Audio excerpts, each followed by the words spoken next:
जय माता दी दोस्तों, स्वागत है आपका इंडिया ब्लॉग में। इस समय मैं हूँ कटरा में, जहाँ से माता रानी की यात्रा शुरू करते हैं। आज है 31 दिसंबर 2025 और कल है 1 जनवरी 2026। तो मैं नए साल की शुरुआत माता रानी का आशीर्वाद लेकर करना चाहता हूँ। यह मेरी तीसरी यात्रा है। पहली यात्रा मैंने जून में किया था, मैंने दूसरी यात्रा नवंबर में किया था और तीसरी यात्रा मैं कल शुरू करने वाला।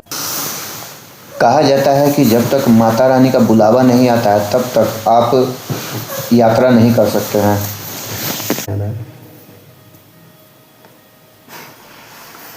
आपको क्या बीच में बोलना जरूरी था? कहा जाता है कि जब तक माता रानी का बुलावा नहीं आता है तब तक आप माता रानी की पवित्र यात्रा नहीं कर सकते हैं। माता रानी ने मुझे बुलावा भेजा है, तीसरी बार मैं आ गया हूँ। और जब माता रानी बुलावा भेज देती है तो आप हर हाल में किसी न किसी तरीके से उनके दर्शन करने के लिए आप आ ही जाते हैं। दोस्तों, यहाँ भीड़ बहुत ज़्यादा है। बहुत सारे श्रद्धालु यहाँ आए हैं नए साल में माता रानी का दर्शन करने के लिए। मैंने 10 दिन पहले ही होटल बुक किया था। यहाँ भीड़ इतना ज़्यादा हो गया है कि होटल में रूम मिलना मुश्किल है। और यहाँ ठंड भी बहुत ज़्यादा है। बर्फ़बारी तो नहीं हुई है लेकिन ठंड बहुत ज़्यादा है। मैं यहाँ अर्चना एक्सप्रेस ट्रेन से आया हूँ, पटना से जम्मू तवी। आप मतलब जम्मू तवी आकर आप कटरा में बस से भी आ सकते हैं, ट्रेन से भी आ सकते हैं, दोनों सुविधा है। यदि आप ट्रेन से आते हैं तो लगभग 150 रुपये के आसपास टिकट लगेगा और बस से आते हैं तब भी आपको उतना ही टिकट लगेगा। समय लगभग 1.5 से 2 घंटा लग जाता है कटरा पहुंचने में। और मैं जिस होटल में अभी आया हूं, इस होटल का किराया है 800 रुपया। यहाँ बहुत सारे होटल हैं, आपको 500 रुपये में भी होटल मिल जाएगा और 5000 में भी होटल मिल जाएगा। आप अगर सस्ता में रुकना चाहते हैं तो आप डॉर्मेट्री में रुक सकते हैं। डॉर्मेट्री 150 रुपया या 200 रुपये में आपको मिल जाएगा। तो दोस्तों, अभी मैं जा रहा हूँ भोजन करने। अभी 1 घंटा पहले ही मैं यहाँ आया था। मैं अभी भोजन करने जा रहा हूँ। आपसे मिलता हूँ कल। जय माता दी दोस्तों, स्वागत है आपका इंडिया ब्लॉग में। इस समय मैं हूँ कटरा चौक पर, जिसे पंडित श्रीधर चौक भी कहते हैं। और आज की तारीख है 1 जनवरी 2026। नया साल की शुरुआत माता रानी के आशीर्वाद लेकर करने जा रहा हूँ। जय माता दी। और ये देखिए त्रिकुटा पर्वत कितना सुंदर लग रहा है। दोस्तों, माता रानी का दर्शन करने के लिए आपको सबसे पहले RFID कार्ड लेना होगा। RFID कार्ड यानी रेडियो फ्रिक्वेंसी आइडेंटिटी कार्ड होता है। यह कार्ड रेलवे स्टेशन और कटरा चौक के पास मिलता है। इसके बिना आप यात्रा नहीं कर सकते हैं। यात्रा के दौरान यदि आप खो जाते हैं तो आपको इस कार्ड की सहायता से ढूंढा जा सकता है। इसे बनवाने के लिए आपको आधार कार्ड या कोई भी ID कार्ड की जरूरत होती है। 10 घंटे के अंदर में यात्रा शुरू करना होता है। यात्रा खत्म होने पर इस कार्ड को वापस लौटाना होता है।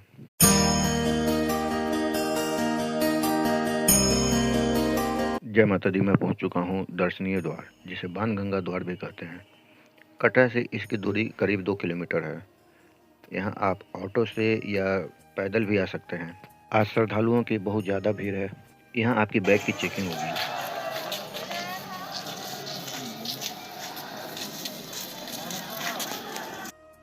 दोस्तों, मैंने अपनी यह यात्रा शुरू कर दिया है। यहाँ प्रतिदिन हजारों लोग देश के अलग अलग कोनों से आते हैं। मैंने जैसे ही अपनी यात्रा शुरू की, बारिश होने लगी।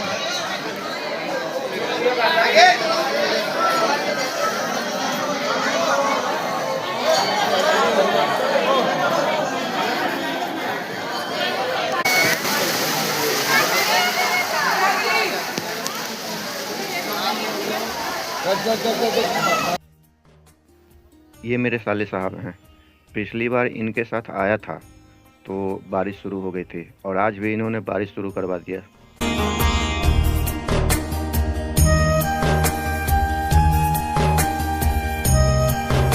दोस्तों, रास्ते में आपको बहुत सारे लंगर मिलेंगे जहां आप प्रसाद ग्रहण करके आगे बढ़ सकते हैं।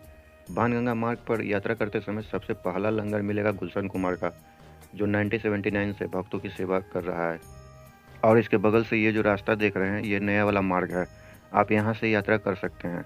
लेकिन मतलब इस रास्ते पर आपको घोड़ा पिट्ठू पालकी नहीं मिलेगा।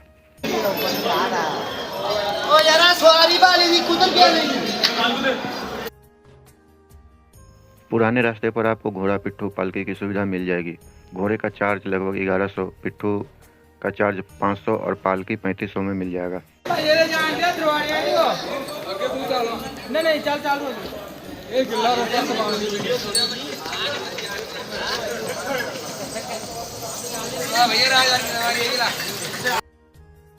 पहले यहाँ घोड़ा पिट्ठू पालकी का काउंटर हुआ करता था, लेकिन 5-6 महीना पहले एक भयंकर लैंडस्लाइड में वो टूट गया।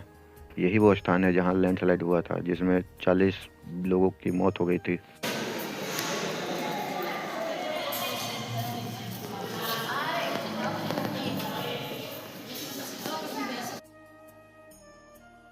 यह है शुभ्रा भवन। यहाँ लंगर लगता है। यहाँ भक्तों को हलवा, चना और चाय को प्रसाद के रूप में दिया जाता है। यहाँ आप आराम कर सकते हैं, अपने फ़ोन को चार्ज कर सकते हैं और प्रसाद ग्रहण कर आगे बढ़ सकते हैं।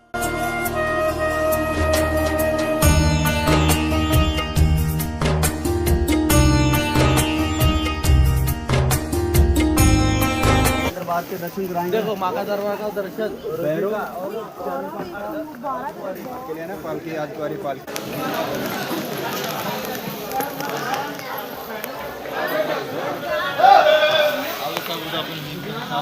चॉकलेट ले लेगा। रास्ते में आपको फल और जूस की बहुत सी दुकानें मिलेगी। आप जूस और फल खाते हुए चलिए ताकि आपका शरीर हाइड्रेट रहे।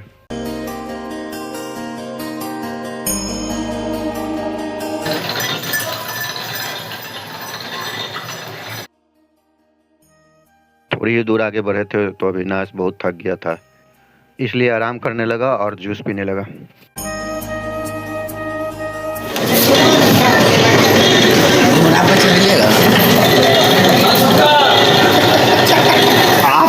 आपका उम्र हो गया है घोड़ी पर चढ़ने का, हमारी उम्र नहीं है। आप बार बार याद दिलाते हैं कि जीजा घोड़ी पर बैठिए, घोड़ी पर बैठिए। घोड़ा पर आपको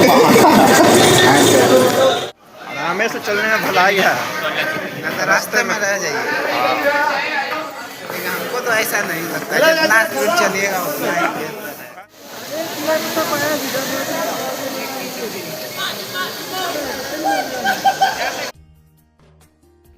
मैं आ चुका हूँ बाणगंगा। यहाँ के बारे में कहा जाता है कि जब माता रानी गुफा की ओर जा रही थी, तब उनके सेवक हनुमान जी को प्यास लग गई।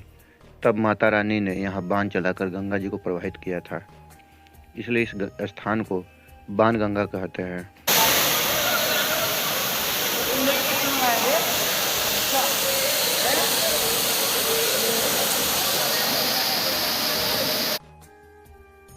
माता रानी ने यहीं पर अपने केस भी धोए थे, इसलिए इस स्थान को बाल गंगा भी कहते हैं।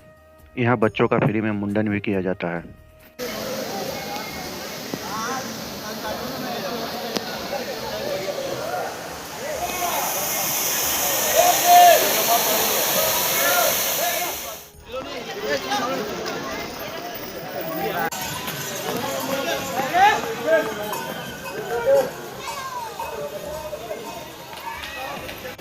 आपको इस स्थान के बारे में मालूम है? देखिए शर्मा गया। दोस्तों, ये वो स्थान है जहाँ मैंने अविनाश को ज्ञान दिया था। मैंने अविनाश को क्या ज्ञान दिया था ये आप मेरी पिछली वीडियो में देख सकते हैं। यह बहुत ही पवित्र स्थान है। देखिए, जब कोई कुआरा लड़का, शादीशुदा लड़का की सच्चे मन से सेवा करता है तो वो सुंदर लड़की मिलती है। यही स्थान पर हम आपको ज्ञान दिए थे, आप शर्मा रहे हैं।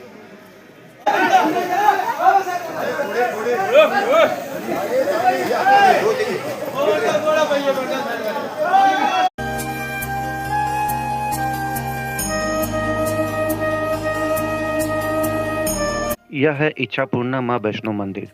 यहाँ हनुमान जी, सरस्वती माँ और शंकर भगवान और पार्वती माता हैं, और मंदिर के अंदर में माता रानी का बहुत ही सुंदर प्रतिमा है। यह बहुत सुंदर मंदिर है। रास्ते में आपको फ़ोटो की बहुत सारी दुकान दिखेगी जहाँ आप फ़ोटो खिंचवा सकते हैं।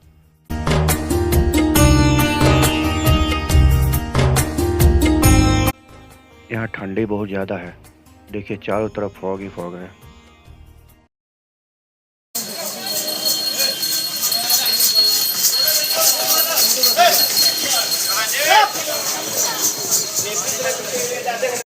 दोस्तों, रास्ते में घोड़े के चलने पर जो घुंघरू बजने की आवाज़ आती है, सुनने में बहुत अच्छा लगता है।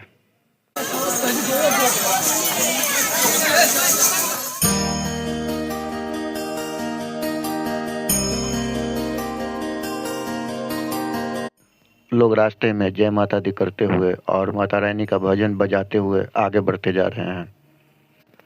फ्रूट खाते हुए चलिए ताकि शरीर में ताकत बनी रहे।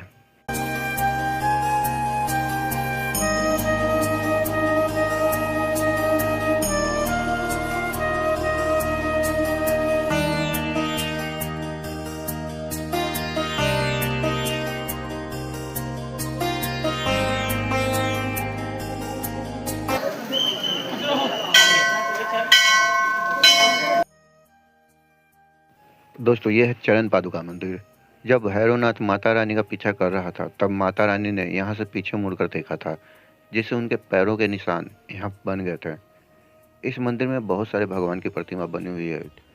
यहाँ प्रसाद के रूप में हलवा दिया जाता है। ये भी अंदर से बहुत सुंदर मंदिर है। इस मंदिर में अंदर से वीडियो बनाना मना है।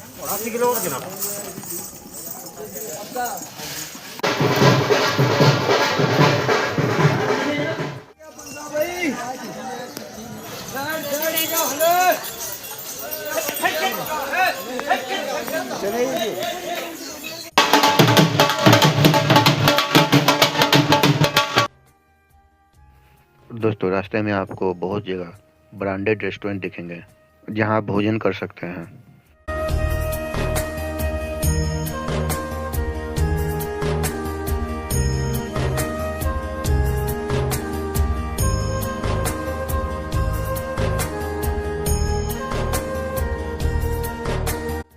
रास्ते में आपको बहुत सारे शौचालय और मेडिकल सेवा फ्री में मिल जाएंगे। साथ ही रास्ते में आपको यह एक अधूरा मंदिर दिखेगा। यह मंदिर शंकराचार्य मंदिर है। यह मंदिर श्राइन बोर्ड ही इस मंदिर का निर्माण श्राइन बोर्ड ही करवा रहा था, लेकिन यहाँ के लोकल लोगों ने इस मंदिर को बनने नहीं दिया। 526 सीढ़ी है। फिर जय रोगी वाला के जाए होता है। चलिए आप। बाप रे बाप, 526 सीढ़ी पुराने निकल जाएगा। हम बैग लेके नहीं थक रहे हैं। सीढ़ियों का इस्तेमाल चढ़ने के लिए नहीं, उतरने के लिए करें तो ज़्यादा अच्छा रहेगा।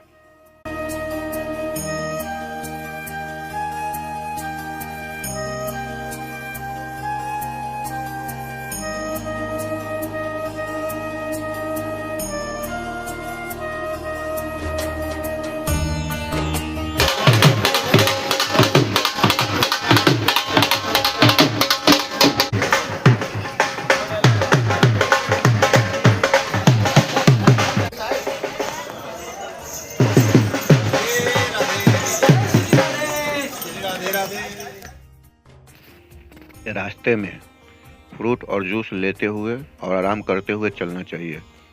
14 किलोमीटर का सफ़र है।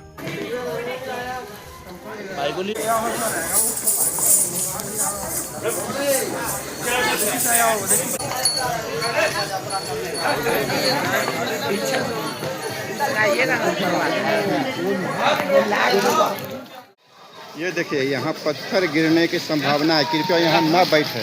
अब मैं आपको एक चीज़ दिखाता हूँ। वहाँ बैठने के लिए टेबल बनाया हुआ है।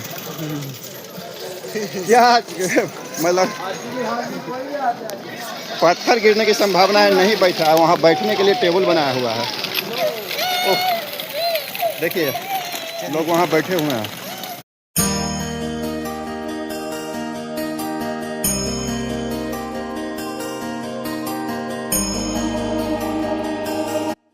ये देखिए कटरा शहर यहाँ से कैसा दिख रहा है। पहाड़ों के बीच में बसा हुआ कटरा बहुत सुंदर है। दोस्तों, ये देखिए महिला शौचालय को प्रणाम कर रहा है। महान है मेरा साला।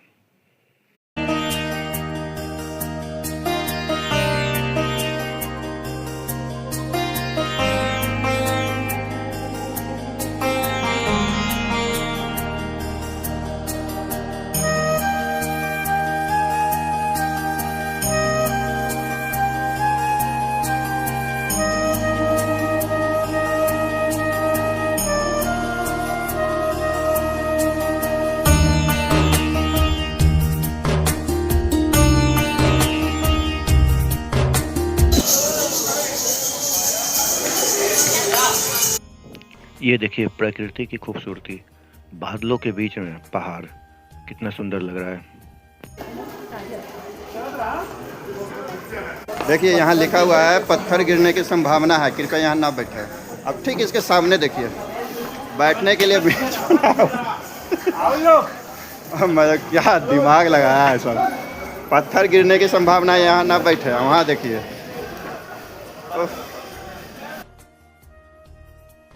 दोस्तों रास्ते में से आपको बहुत जगह दिखेगा जहां लिखा हुआ है पत्थर गिरने की संभावना है, कृपया यहाँ ना बैठें, और वहीं पे आसपास में बैठने की व्यवस्था किया हुआ है। वैसे जहां पत्थर गिरने की संभावना है वहां बिल्कुल भी बैठे नहीं, वहां तेजी से चलिए। रास्ते में बहुत जगह सुंदर सुंदर आपको नज़ारे दिखेंगे जहां आपको सेल्फी लेने का मन करेगा।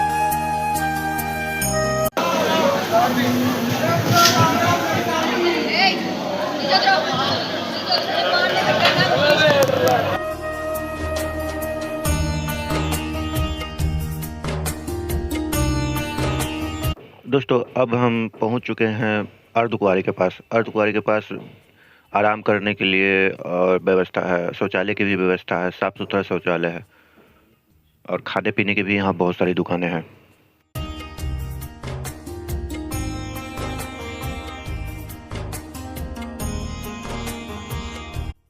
दोस्तों यह है सलपुत्री भवन। यहाँ डोरमेट्री है जहाँ आप विश्राम कर सकते हैं। मेरे साले साहब गए हैं यहाँ बात करने के लिए, इनको रात में रुकने का इच्छा है। भगवान करे डोरमेट्री नहीं मिले, जहाँ जाता है कहता है रात में रुकेंगे। भगवान ने मेरी सुन ली, नहीं मिला डोरमेट्री। दोस्तों अर्धकुंवारी में लंगर लगता है जहाँ कढ़ी चावल और हलवा मिलता है। आप यहाँ प्रसाद ग्रहण करके आगे बढ़ सकते हैं।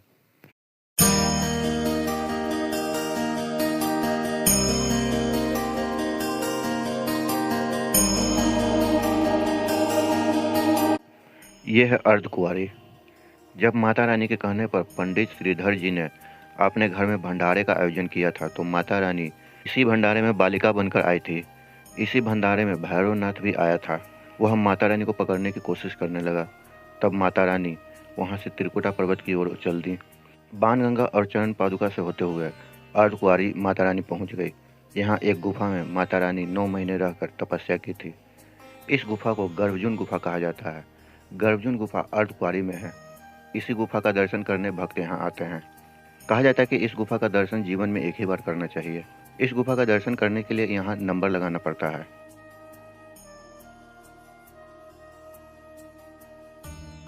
आप जो फोटो खींचे ना बवाल, तो सब कहना चाहेंगे। मैंने अपने साले साहब का बहुत सारा फोटो खींचा है, अच्छा, इसीलिए खुश है।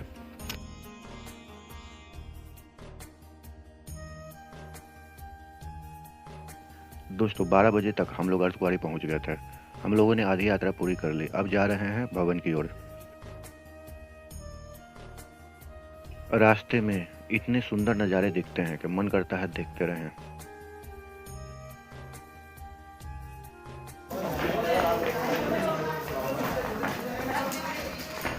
दर्शन करते हुए पधार रहे हैं। बाल लगा बाल अभी आपका उड़ गया। सुनिए ऐसे निकालिए तो चार्जर पावर बैंक इसमें से ये वाला वीडियो देख के डालिए। ठीक गैस मिलने नहीं।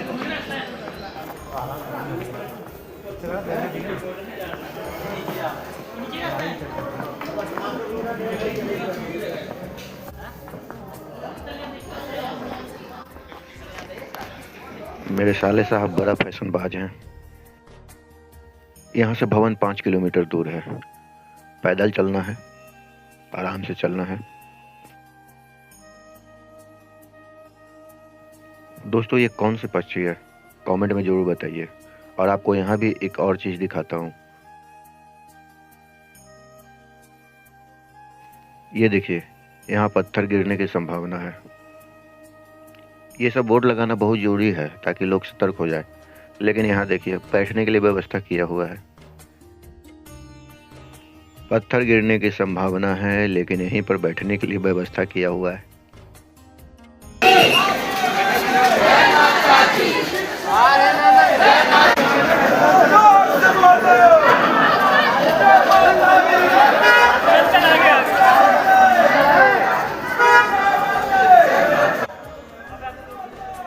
आज 1 तारीख को भीड़ बहुत ज़्यादा है। भवन पर कितनी भीड़ होगी अंदाज़ा लगा लीजिए।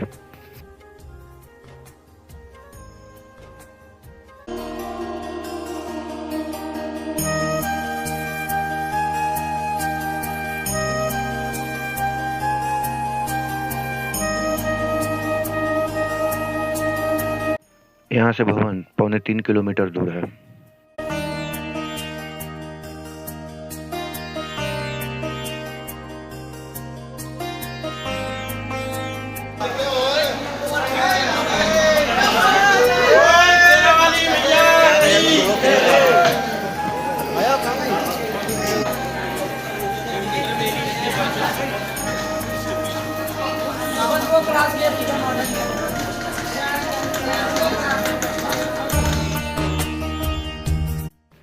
यहाँ से भवन 2 किलोमीटर और दूर है। पैदल चलते चलते हालत खराब हो गया।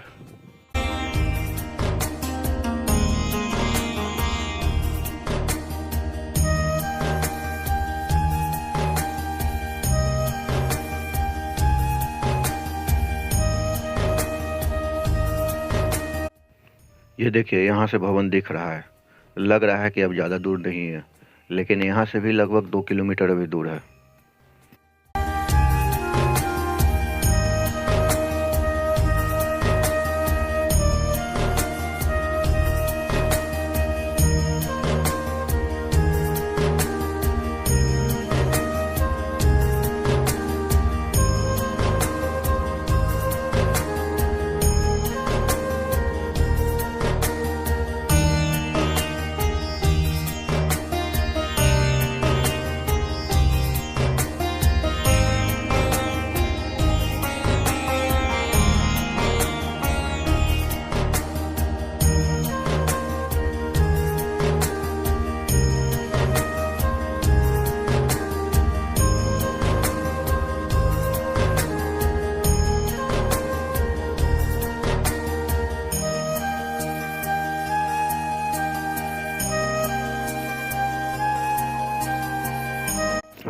ये है पार्वती भवन।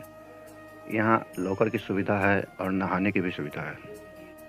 ये देखिए यहाँ लिखा हुआ है फर्स्ट फ्लोर पर आपको रसीद कटाना होगा, सेकंड फ्लोर पर लॉकर है और तीसरे फ्लोर पर स्नान करने की व्यवस्था है। और ये सीढ़ी है ऊपर जाने का। पार्वती भवन में सामान जमा कराने के बाद हम लोग गए थे रोडवे का टिकट लेने। पता चला कि रोडवे बंद है, अधिक भीड़ भाड़ के कारण रोडवे बंद है। तो हम लोग वापस आए और प्रसाद लिए। प्रसाद लेने में ही हमको लगभग 1 घंटा लग गया। बहुत लंबी लाइन थी प्रसाद लेने वालों की। दोस्तों ये देखिए पहाड़ों के बीच में बस हमारी माता रानी का भवन, जहां अभी हमको जाना है माता रानी का दर्शन करने।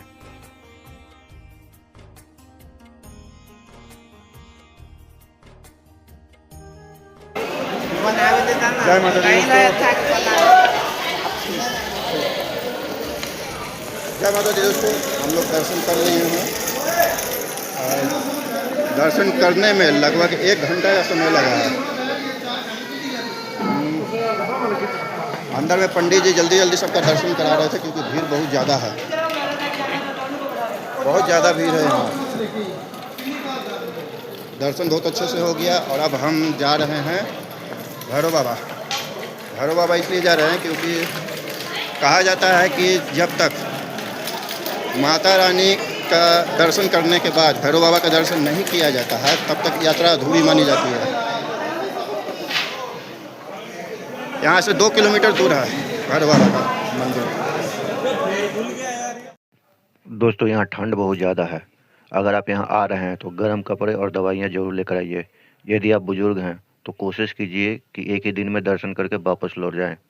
वैसे अगर आप की उम्र ज़्यादा है या आप बीमार रहते हैं तो एक बार डॉक्टर से सलाह ज़रूर लें।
मैं पहुंच चुका हूं भैरव बाबा के मंदिर के पास। जब माता रानी और भैरवनाथ में युद्ध हो रहा था तो माता रानी ने भैरवनाथ का गला काट दिया था। जिस स्थान पर माता रानी ने भैरवनाथ का गला काटा था वह स्थान भवन कहलाता है। भैरवनाथ का गला 2 किलोमीटर दूर पहाड़ियों पर जाकर गिरा था। जिस स्थान पर भैरवनाथ का गला कटकर गिरा था वह स्थान भैरव घाटी कहलाता है और यही भैरव घाटी में भैरव बाबा का मंदिर है, जहाँ माता रानी के दर्शन करने के बाद यहाँ पर लोग भैरव बाबा के दर्शन करने आते हैं।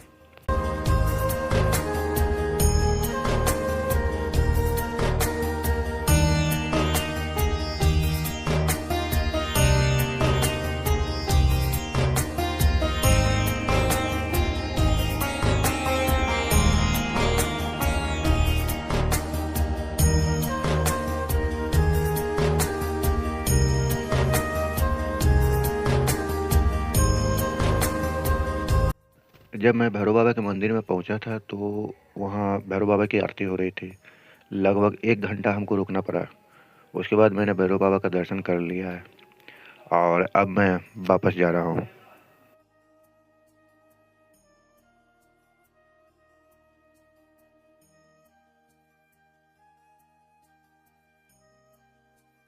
तो दोस्तों, माता रानी का मंदिर केवल आस्था और भक्ति का प्रतीक नहीं है, बल्कि यह बहुत सारे चमत्कारों का जीवंत उदाहरण है।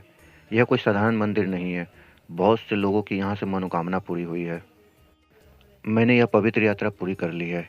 यह मेरी तीसरी यात्रा है। नए साल की शुरुआत माता रानी का आशीर्वाद लेकर कर रहा हूँ। आप सभी लोग कमेंट में जय माता जी जरूर लिखें। आप सभी पर माता रानी का आशीर्वाद बना रहे, यही कामना के साथ मैं यह यात्रा ख़त्म करता हूँ।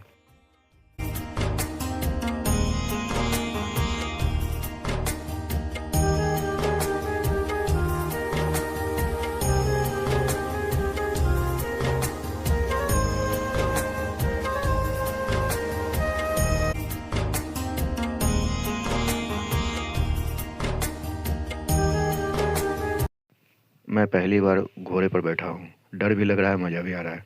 फिलहाल आप इस चैनल को सब्सक्राइब ज़रूर कर दें और इस वीडियो को लाइक और शेयर कर दें। धन्यवाद।